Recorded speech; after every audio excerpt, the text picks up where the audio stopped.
Assalamualaikum warahmatullahi wabarakatuh. Salam sejahtera teruntuk sahabat Kibayushima dimanapun berada.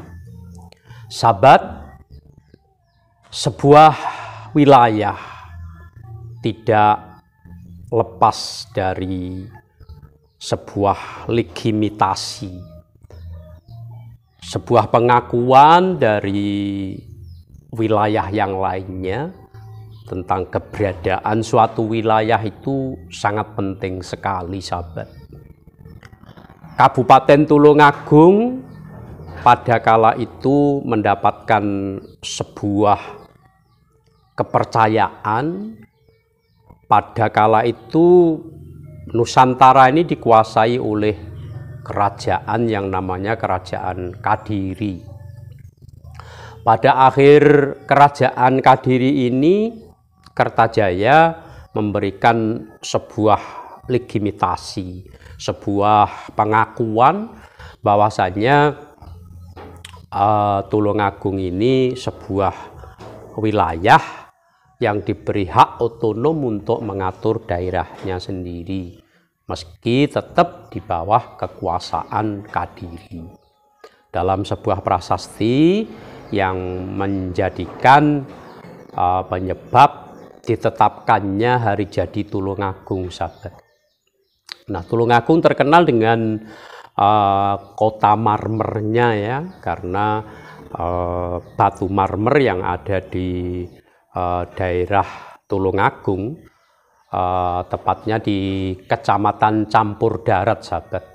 Gunung Gamping ini merupakan marmer terbaik sedunia. Nah, Tulungagung itu sendiri berasal dari kata tulung dan agung, yang artinya tulung itu sumber mata air dan agung itu besar.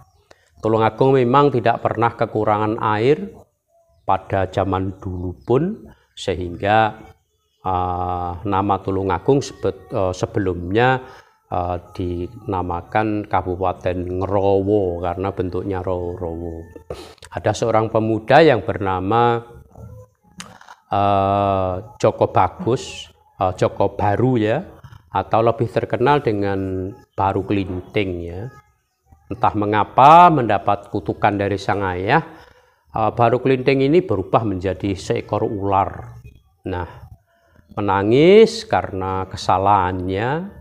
Tempo dulu orang berkata itu ya kun fayakun ya.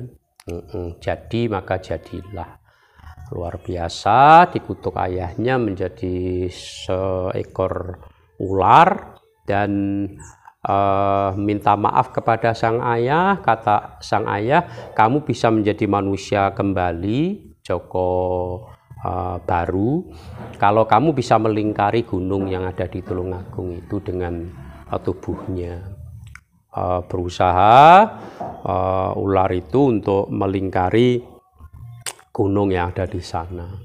Kurang sedikit untuk bisa sampainya ketemunya ekor sama kepala. Akhirnya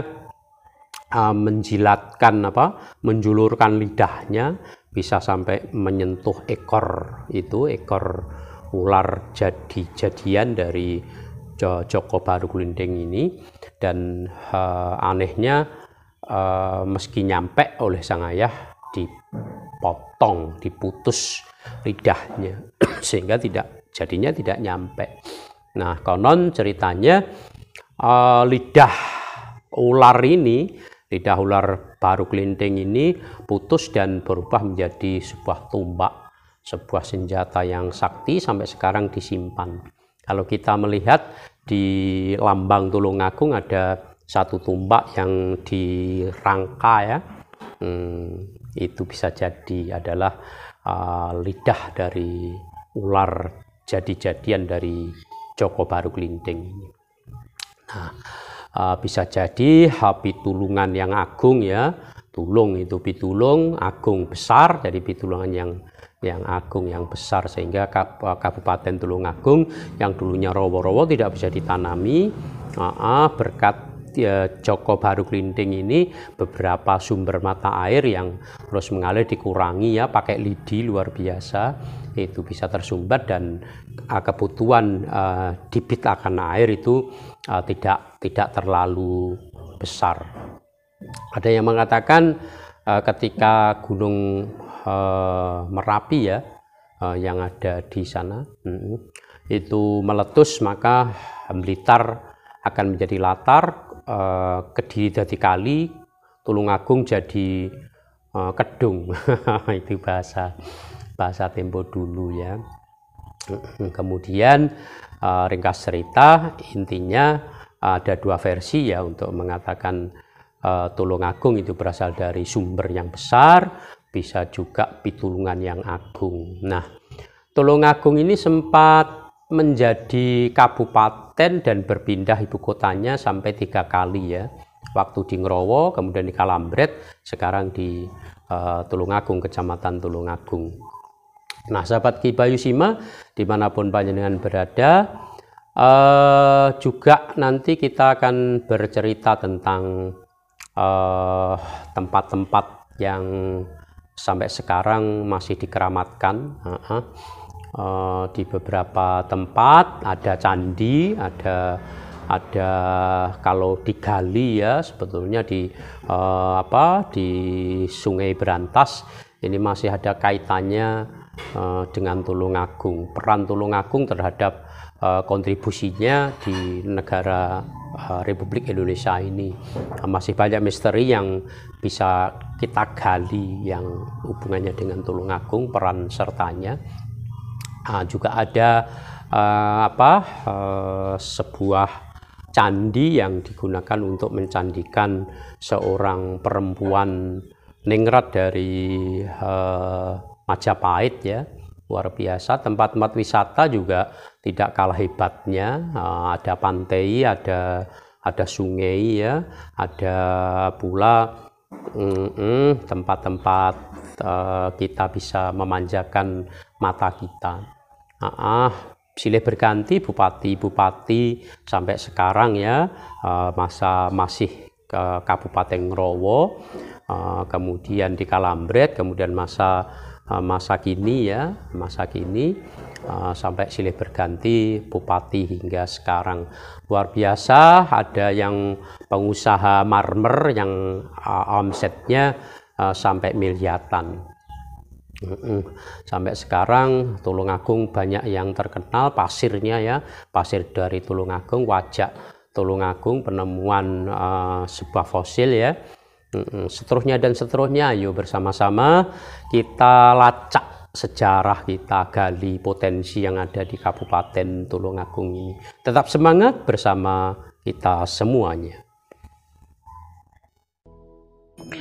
Nah, sahabat, ini adalah lambang Kabupaten Tulungagung, tumbak Kiai Upas yang membelah persegi 5 di sana menunjukkan kekuatan Kabupaten Tulungagung. Bermotokan ayem tentrem mulya lan tinoto, tenang hatinya tentram, mulia dan tertata keberadaan Tulungagung. Luar biasa sekali sahabat Ki Bayu Sima. Ini sebuah legenda di mana Joko Baru Klinting berusaha untuk tetap bisa menjadi manusia kembali atas kutukan sang ayah, karena kealpaannya ternyata tidak bisa, karena lidahnya dipotong oleh sang ayah. Mohon kepada ibu untuk berkelana, maafkan sang ibu. Tulung Agung berasal dari kata tulung yang artinya mata air, dan agung besar. Dua versi asal kata dari Tulungagung, mengacu pada prasasti Lawadan sahabat. Tulungagung Selatan, Sukro Sukla Paksa Mangga Sir Masa, 18 November 1205 menandakan berdirinya Kabupaten Tulungagung.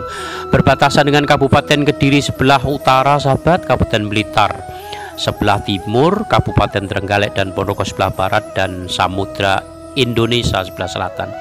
Terbagi menjadi 19 kecamatan: Tulungagung, Boyolangu, Cedung Waru, Ngantru, Kauman, Pagerwojo, Sendang, Karangrejo, Bondang sahabat, Sumber Gempol, Ngunut, Pucang Laban, ada Rejo Tangan, Kalidawir, Besuki, Campur Darat, Bandung, Pakel, dan Tanggung Gunung.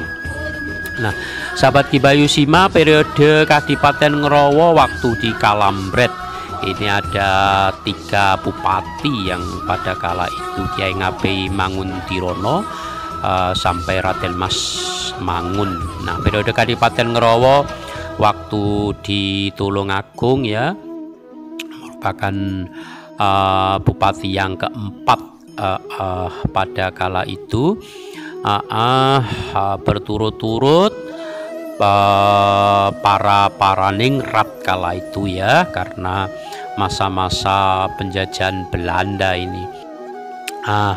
Periode Kabupaten Tulungagung, bupati yang ke-12 Raden Tumenggung Cokrotinegoro. Berikutnya Raden Mudajat setelah Indonesia merdeka. Dilanjutkan para penerusnya. Suryo Kusumo pada tahun 1960, Raden Puguh Cokro Sumarto, kemudian juga para purnawirawan sempat memegang kendali di Tulungagung.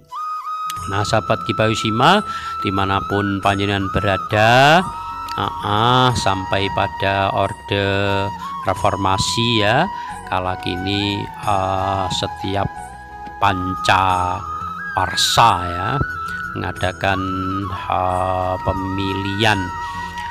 Sahabat Ki Bayu Sima, salam hormat kepada para beliau dalam mengendalikan pemerintahan Tulungagung. Nah, seperti yang Ki Bayu sampaikan di awal bahwasannya di Campur Darat masyarakatnya mayoritas berkerajinan marmer, luar biasa sekali, sampai ekspor ke luar negeri dengan omset yang miliaran. Pantai Molang di Pucang Laban sahabat, tempat wisata Kedung Topang, ini masih sekecamatan, di mana Sungai Niama ini di Kecamatan Besuki sangat memanjakan mata kita, sangat memberikan rasa nyaman tersendiri di tempat wisata-wisata alami di Kabupaten Tulungagung ini. Ada Pantai Sine yang di Kecamatan Kalidawir sahabat, sejauh mata memandang sangat-sangat memanjakan mata kita. Sahabat Ki Bayu Sima, dimanapun panjenengan berada, masih banyak sebetulnya tempat-tempat wisata yang ada di kabupaten yang berpenghasilan terbesar marmer ini. Namun itu ya, terima kasih atas kebersamaannya, tetap dukung Ki Bayu Sima.